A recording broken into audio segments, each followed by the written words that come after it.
Ndio maana kwanza tunataka maafisa wa polisi wafanye uchunguzi wa kina, waweze kujua ni nini kilichofanyika, ni kina nani waliosababisha zile vurugu, na waliosababisha hizo vurugu wachukuliwe hatua. Unajua saa zingine unaweza kupata vurugu kama hizo tu, alafu usikie mtu mwanasiasa prominent labda amepigwa risasi, ameuawa. Ndio.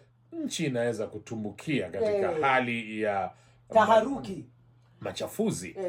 Sasa itakuwa ni vizuri kwa maafisa wa usalama kufanya uchunguzi na tujue ni kina nani, na mambo kama haya tuweze kuyazuia in future, wakati ambapo chama kingine kinafanya hafla yake, kusije kuwa na vurugu kama hizo. Unajua Luchivia, ndio mimi niliona video ya hilo vurugu na niliona jamaa ambaye alikuwa na bunduki kubwa. Ndio.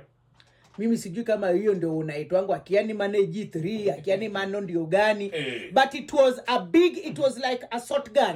Big gun. It was a big gun ambayo watu walikuwa wanaweza tu kuona, and you can't, kama waliweza ku narrow down wakaona yule mtu mwenye aliruhusia Ruto kiatu, then they would definitely know huyu alikuwa nani. Juu ndiye alikuwa anafiatua risasi. Sasa sijui kama alikuwa ni afisa wa polisi, sijui kama alikuwa tu ni mwananchi kawaida, lakini alikuwa na bunduki kubwa. You know Luchivia, watu walikuwa wameshamaliza ile hafla. Ndiyo. Ilikuwa imesaisha, ilikuwa imebaki tu sasa watu watawanyike, kila mtu aende zake. Ndiyo. Mimi bado najiuliza, kwani is it not ni right ama freedom ya Mkenya kukusanyika?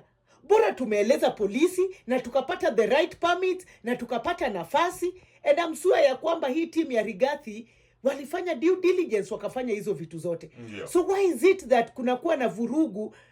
Yani inakuwa ni mpaka kunakuwa na uoga ya kwamba mahali watu wanakusanyika, whether iwe ni crusade, whether iwe ni nini, unaanza kukua mpaka na uoga because you don't know the outcome ni nini ambayo kitafanyika pale.